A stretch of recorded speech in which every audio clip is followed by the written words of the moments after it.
Welcome to the SRS Podcast. I'm your host, Aaron J. Babyar, and I'm the Training Director of Support Raising Solutions. Whether you're a new ministry worker or a veteran looking to increase your competence and confidence, Support Raising Solutions seeks to bless you in your quest to be a spiritually healthy, vision-driven, fully funded Great Commission worker. My guest today is Phil Sineath. Phil is with Campus Outreach, and I've invited him on to talk about newsletters. That's right, newsletters. We all, if we're in full-time ministry, we all tend to send a newsletter on occasion, and it's just Phil's a guy that has thought a lot about how to do good newsletters, as well as some probably to-dos and some not to-dos. And so before we go any further with that, Phil, my friend, welcome to the SRS Podcast. Hey, Aaron, thanks for having me, man. Really excited to be here. So tell everybody where you're at in the world and what your role is with your ministry. Yeah, thank you. Well, first, the most important thing is I'm married to Ashley. We've been married almost 10 years, and probably by the time this is released, my oldest child will be 4 years old, and my youngest will be about 2 years old. So I got two kids. As you said, I do serve with Campus Outreach. The specific, domain of the Campus Outreach universe that I serve in is called Campus Outreach Serve. And I'm based in Birmingham, Alabama, and CO Serve is kind of the shorthand we use. Basically, we are the resourcing and serving agency for the whole CO movement. So Some people may be familiar with CO, but we've got staff all over the world in 10 different countries, about 700 staff. And CO Serve is the entity that it's given to resource and serve all of those staff all over the world. Yeah, great. So you're in Alabama. Are you from there originally? Because you don't sound like it. No, I'm not. No, I'm kind of got that mid-Atlantic accent. So I'm from North Carolina originally. Went to school in North Carolina. Met my wife there. She's from Arkansas, so she may have a bit more twang than I do. Woo-hoo, Pig Suey. That's right. Yeah, amen. That's right. Yeah, up in y'all's neck of the woods. But yeah, we've lived in Birmingham for almost 8 years now. Okay. All right. Great. Wonderful. Well, I appreciate you joining us. Newsletters are, they are such a weird topic because what I have found in facilitating trainings and coaching people in support raising for quite a few years now is many people either fully acknowledge that they're terrible at newsletters and they need help, or they think they're doing a great job and they're often really not even doing a passable job. And so it's actually a really good idea every now and then for us just to slow down and talk about newsletters, talk about why they're important, talk about what to do and what not to do. And I know you're a guy that knows a lot about newsletters. So how did you become, well, I hate to say that you're passionate, maybe you're passionate about newsletters, but how did you become a sort of working expert in this field? Well, I don't know if I'd say that as much, but I think one of the things we have seen is we've seen it done wrong a lot of ways. And, with CO Serve, part of my role is trying to tell the Campus Outreach story to those who would have a vested interest in writing the future of that story. So as you can tell, a lot of that revolves around communications, both written communications and verbal communications. And obviously, a lot of what we do is organizational fundraising and engaging with people, but it's also working with our staff and helping them to figure out what are the tips and the tricks, but really more importantly, what is the perspective they need and what's the mental framework they need to operate with in order to tell newsletters that are obviously God-centered, gospel-centered, but also honestly, Aaron, that are compelling. Yeah. Because it's really easy to write a newsletter, and we can get into this more, obviously, I know that's where we're headed, but it's really easy to write a newsletter that's really just focused on the details of ministry and not on the big picture of ministry. Yeah. So, or to write something that has great information, but it's hard to look at and people don't even want to exactly. read it. Yeah, that's exactly right. At some level, the medium is the message. And if it's hard to read, if it's hard to digest, then people are not going to read it. So, I think just seeing it done well and really even in my own heart, my own spirit over the years, seeing missionary newsletters done well, being impacted by that, but then really seeing it done poorly and really kind of being like, man, that's not honoring to the Lord. That's not honoring to the stories that God is producing out in the field there. So I want those to be done well. By way of example, I actually have a ministry newsletter sitting here on my desk. I keep a really clean desk. I can't handle having clutter, but I've put this on my desk because it was sent to me by a friend who is in full-time campus ministry, and Marky and I have supported them. And but his newsletter is not very good, meaning I have met with this guy recently, and he has told me compelling stories of life change. So I know they're doing good work. But his newsletter arrived in such a way that I don't actually want to read it. Like, it's overwhelming. There's too many paragraphs. It's too black and white, at least on one side. It's just kind of hard to read. And yet I know that he's faithful. He sends out a newsletter frequently, as well he should. But there's just a lot. There's a lot to learn. And so this is someone that, by the way, I did tell him a while back, like, hey, if you'd be open, I'd love to talk with you about your newsletters. And he said, yeah, I'd like to do that sometime. But then he never followed up. And so I'm like, well, I hate to, be the newsletter police. But to a little degree, Phil, you and I are going to be the newsletter police today, just a little bit. So I'll tell you what. Why don't you be the good cop and I'll be the bad cop? And we may have to go back and forth on that a bit, but yeah, that sounds good. Okay, yeah. I tell you, I'll be the good cop. You the bad. That's fine. Either way, but that's fine. But to get us started from a big picture perspective, share with us how you even think about newsletters, because I know that you help with organizational newsletters, but also you're teaching people, much like our listeners, about their personal support raising efforts, about their personal newsletters. For someone that's new at this, or someone who's struggling with the vision for why they even matter, zoom out and share your take on the impact that newsletters can have, if you will. What would you say about that? Yeah, Aaron. Well, I think the bottom line is that newsletters are our keystone tool of connecting to our ministry partners and connecting them to the vision of the ministry. And just to kind of back up to, your example of your newsletter there sitting on your desk, we like to describe newsletters as the lenses that we are putting on the eyes of our ministry partners. And those lenses can be foggy and dirty. And you can have the best ministry in the world, the most compelling. God can be bringing revival in your area of ministry, your country, your city, your focus area. But if those lenses are dirty, then people just can't see it. Versus if those lenses are clean and you're giving people a really, not an inaccurate view, but a pristine, crystal clear view that is helping them to see the compelling nature of your work, then that is really going to help connect them directly to the impact on the field. And I think the reality is that newsletters can have a massive impact on the lives of our ministry partners. A few years ago, I was sitting with one of our veteran staff, meeting with a supporter of theirs, a ministry partner of theirs that had been supporting them for over 20 years.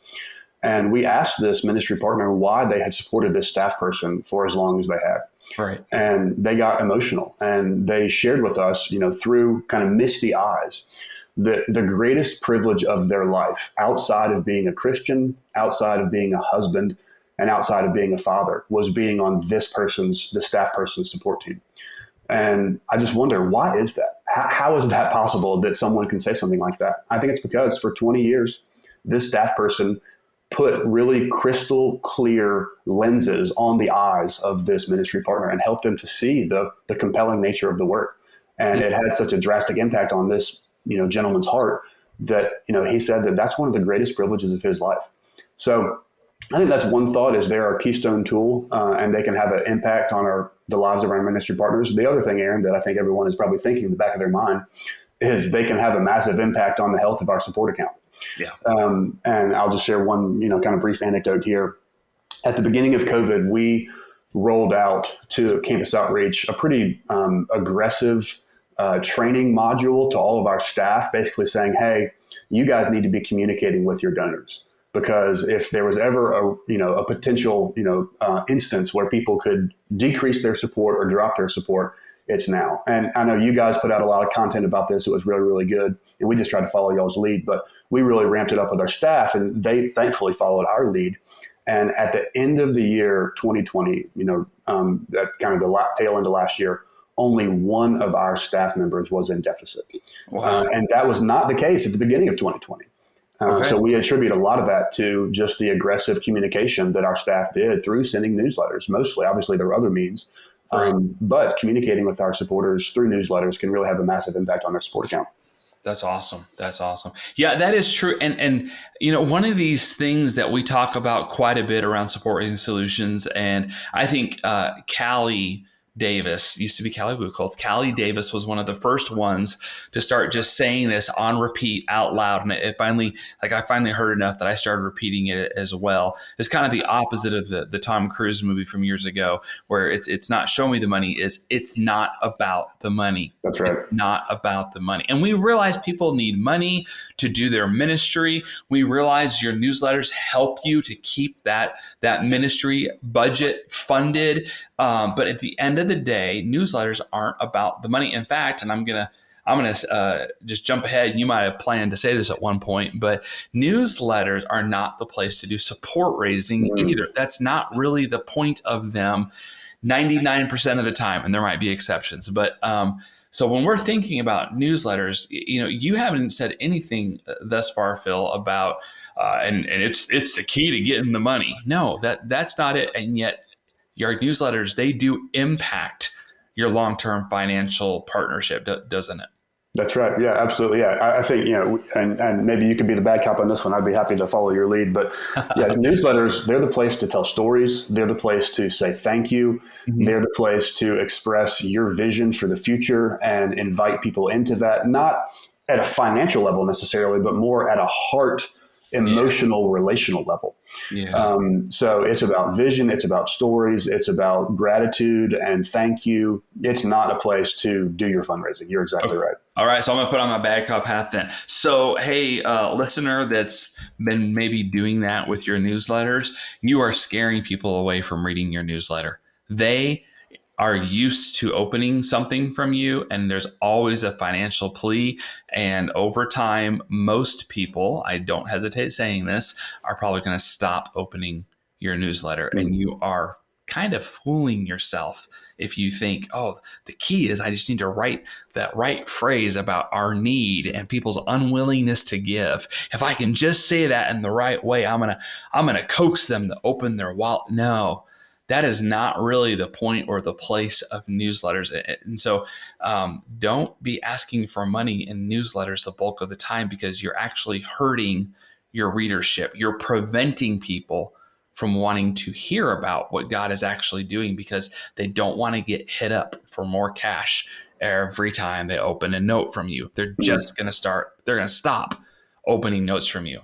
Was that fair? Was that too harsh, Phil? No, absolutely. And I would just add on to that, Aaron. I think one of the things we say around here is that asking someone into a financial ministry partnership is both a deeply personal and spiritual experience.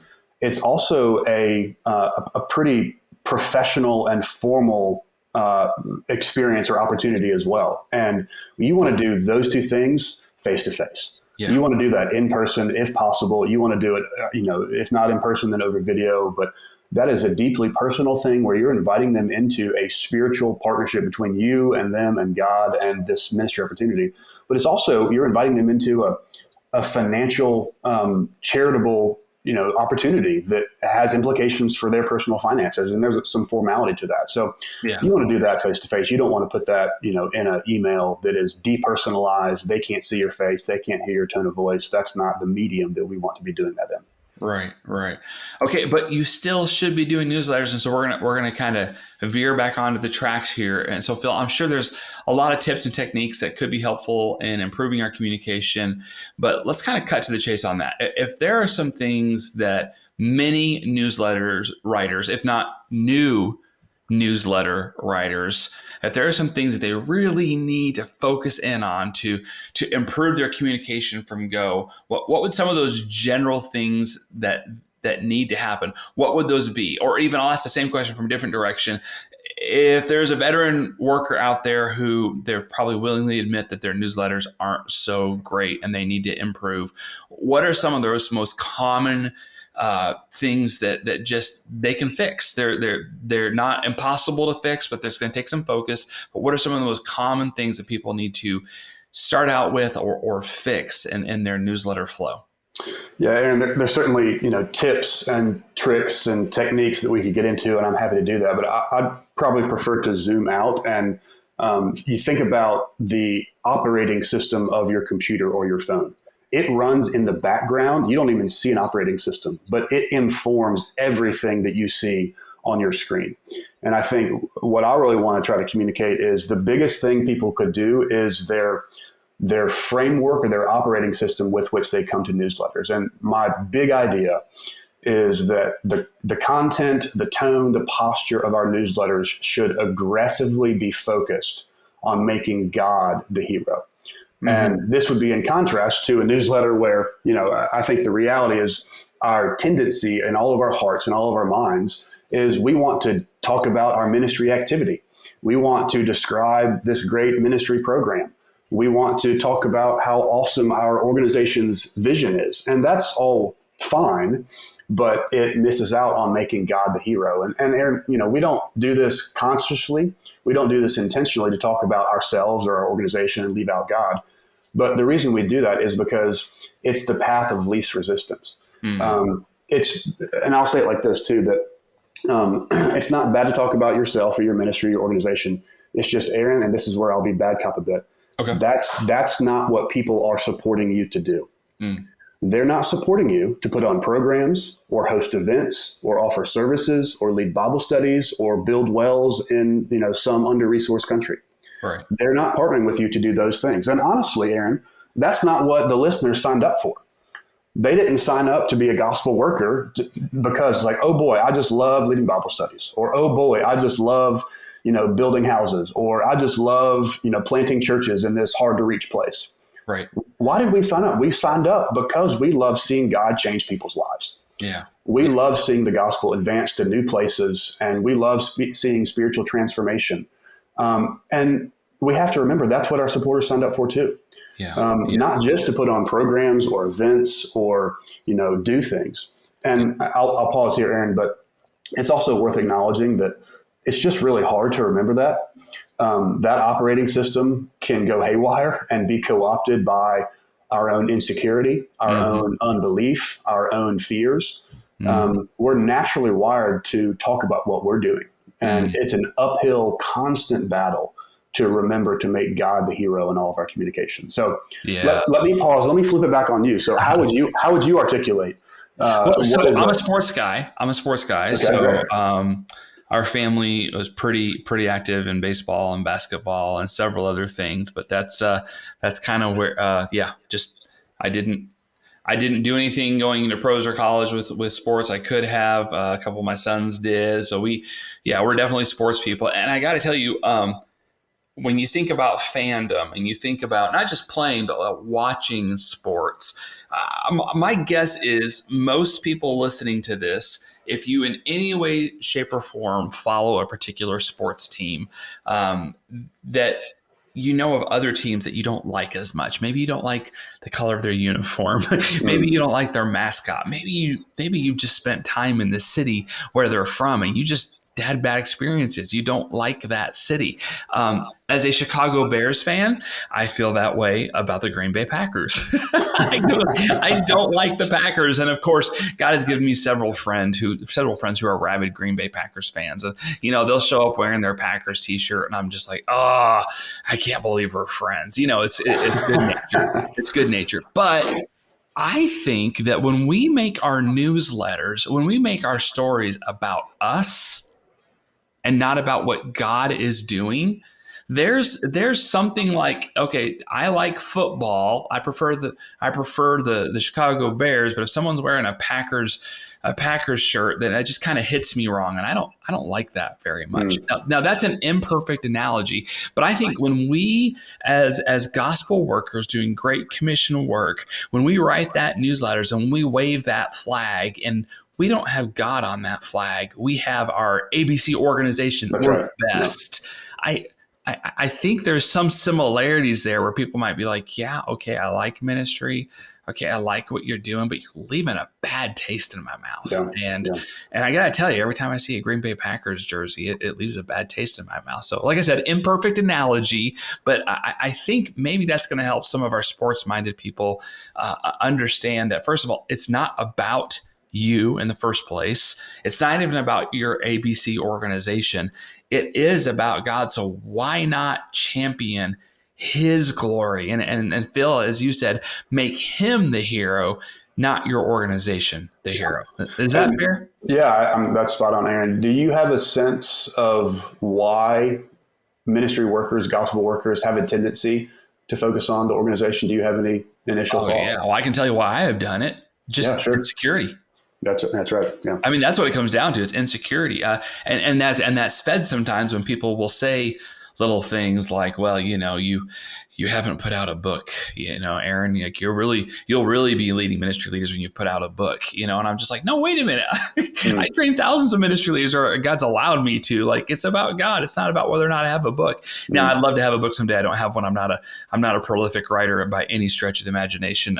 But yeah, sometimes you want to, you want to kind of prove yourself a little bit. And I think that there's some merit to, working hard and showing evidence of what you're doing for the kingdom, for sure. But that is not the point. The point is glorifying God. And so there has to be a balance there in that. Yeah. What do you think, Phil? Yeah, I think you're exactly right. I mean, there's a constant battle in our minds and hearts, and our minds and hearts are always trying to justify to our ministry partners the value of their investment.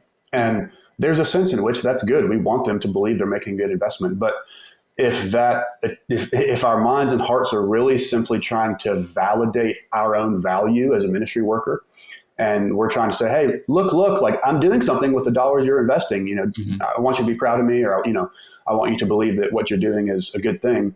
That's a rabbit hole that we don't want to get down. And I think you put the nail on the head. I mean, we want to take the spotlight off of ourselves and off of our organization, off of our program, and tell stories of what God is doing. And at the end of the day, that's going to be the thing that communicates real value, real privilege for our partners to be engaged in this kind of work, because they're seeing examples of what God is doing through their partnership. It's not about justifying ourselves. It's really about putting the spotlight on God. Yeah, that's good. That's good. So let's talk about, let's stay on this topic a little bit. Let's talk about what are some verses that you can point to that kind of help illustrate this idea? Yeah, I think the big one is there in Philippians chapter 1, verses 12 through 14. So it's Paul, he's in prison, and you got to remember, I mean, you guys are great examples of this, but, Philippians is a support letter. So just listen to the couple verses here with that in mind.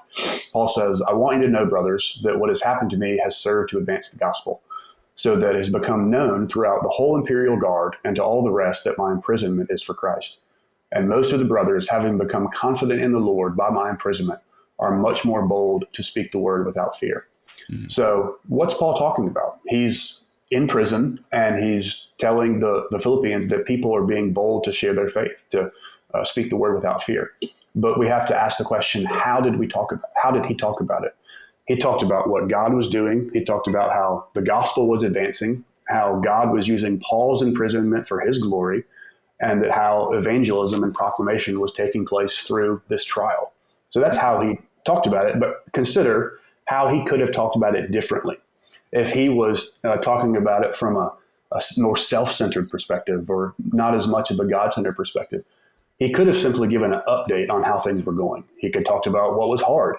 He could have talked about what ministry activities he was engaged in there in the prison.